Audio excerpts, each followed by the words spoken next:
Home, Chapter 2, Verse 69. Sankhya Yoga, Philosophy of Life. In the last verse, Lord Krishna concluded his topic on sense organs. He said, the wise man, even a wise man, has to be very careful when it comes to sense organs. He concluded by saying, Ye Arjuna, therefore, the one who withdraws his sense organs from the sense objects at his will, in other words, who has complete control over his sense organs, his knowledge is said to be steady. He can only be called a Mahabhagu. So, what is the difference between a perfect man of wisdom and others? Lord Krishna explains this in the next verse. Verse 69. Yanisha sarva bhutanam tasyam jakardi samyami yasyam jakrati bhudani sanisha pashyato munehe.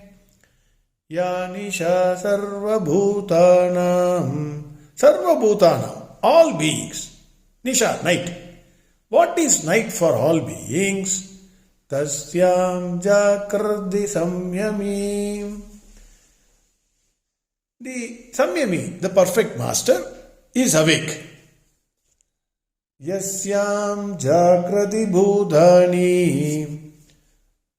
When all beings are awake, sanisha pashyato munehe. It is night for the perfect master. In this verse, Lord Krishna says, what is night for all beings? For a man of perfection is awake. Where all beings are awake, it is night for the Muni, man of perfection. In other words, what is day for all other beings? That is night for a man of wisdom. And what is night for others? It is day for a man of wisdom. If literally construed, then the meaning will be completely distorted. It will convey the meaning that all the software engineers, security guards, and others who work in the night are munis, that is men of wisdom. Because they are awake in the night when everybody is sleeping. When all others go to work during the daytime, they are asleep.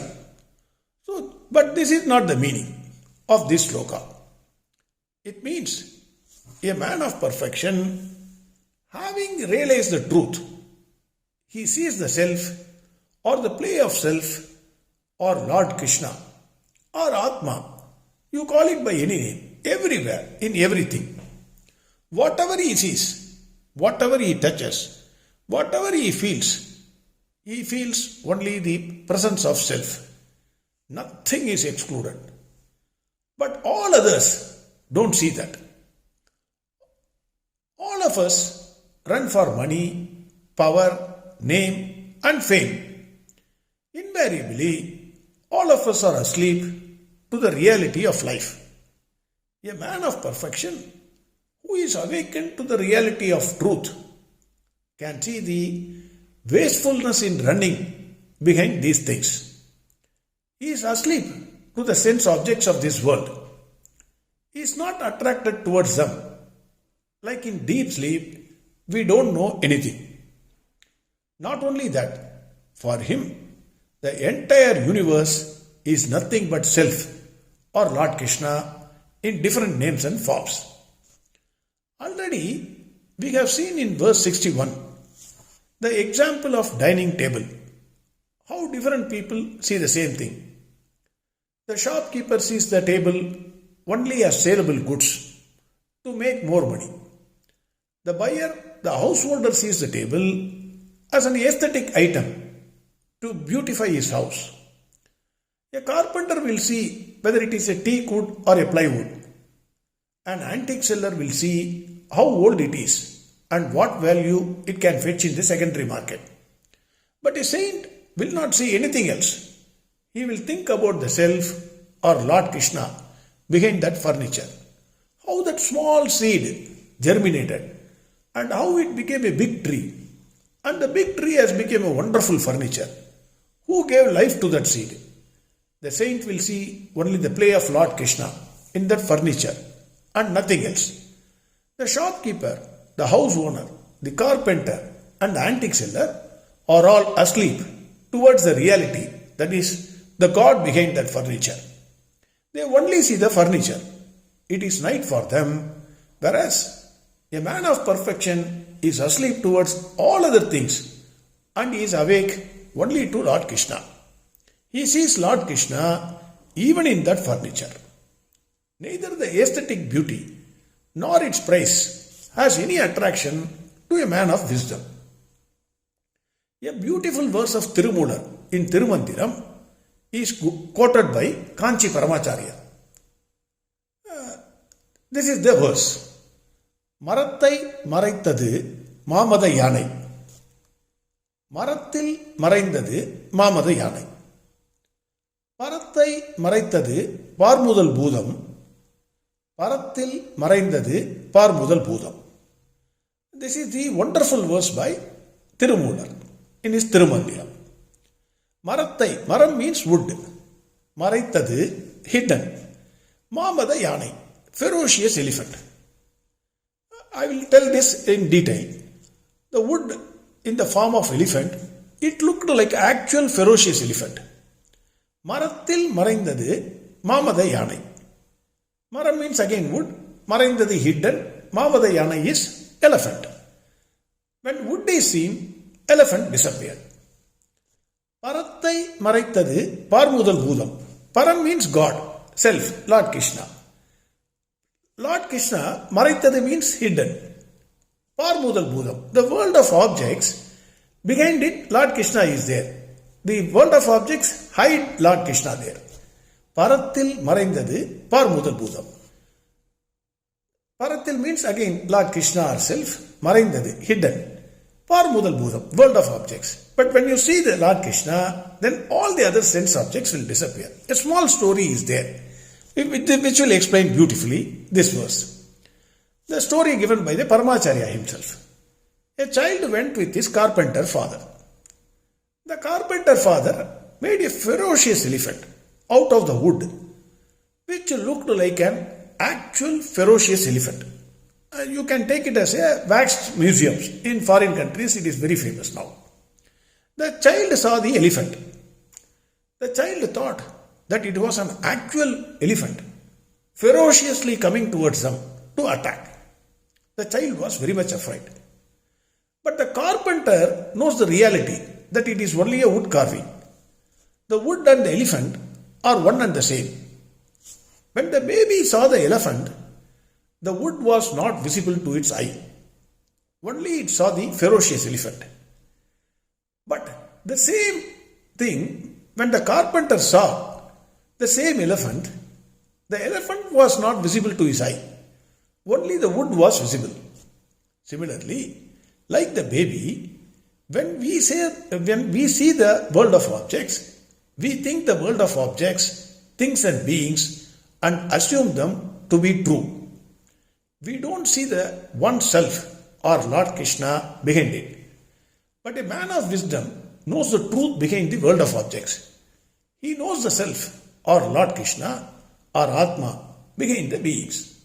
He sees the self and other things automatically disappear. The baby, that is people like us, is asleep to the reality, whereas the man of perfection is asleep to the world of beings. Another example is the sun's rays.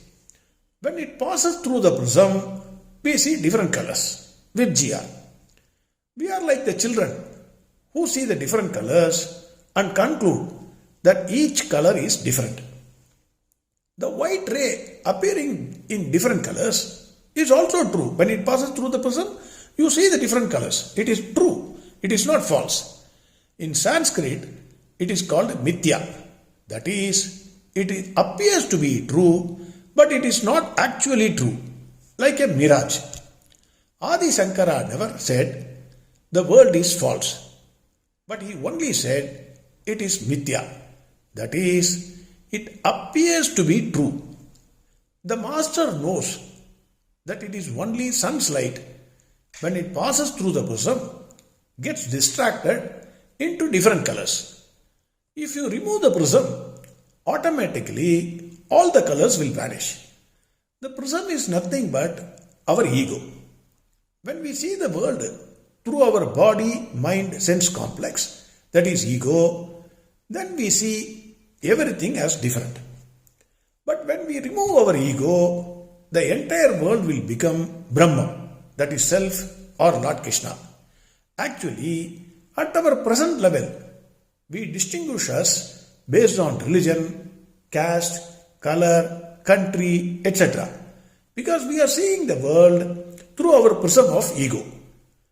All of this will disappear once we remove our ego.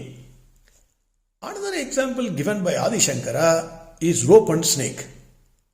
A village boy in night was walking through a road. In the night dark, he saw a snake. The moment he saw the snake, then fear gripped him. There was a wind at that time, so the snake was moving. He came running back to his house, panting, and explained to his father about the big snake. The father came with a torchlight. The moment that light came on that snake, the ignorance was removed and both of them realized that it was a rope. The fear was also gone. When the boy saw the snake for the first time, he could not appreciate the reality, that is, rope behind the snake. The moment he realized that it was rope, after that he would have gone n number of times through that road. But what he saw all the time was only the rope and not the snake. There are many more examples for understanding this verse. I think that these three examples will suffice. In this verse, Lord Krishna says, when a person has realized the truth, he is asleep to the world of sense objects of the world. He is awake to the reality. He can't see anything except the reality or truth. Like the boy who, after realizing that it was a rope, can never see the snake afterwards. Till the time of realization, people will generally see the snake and they are asleep to the truth. Verse 69 again. Ya nisha sarva bhutanam tasyam jakardi samyami yasyam jakrati bhutani sa nisha pashyato munehe. Tomorrow next verse. Who can attain freedom? Moksha. Hari Om. Sarvam Krishnarpanamastu. Narayan, Narayan, Narayan, Narayan, Narayan, Narayan.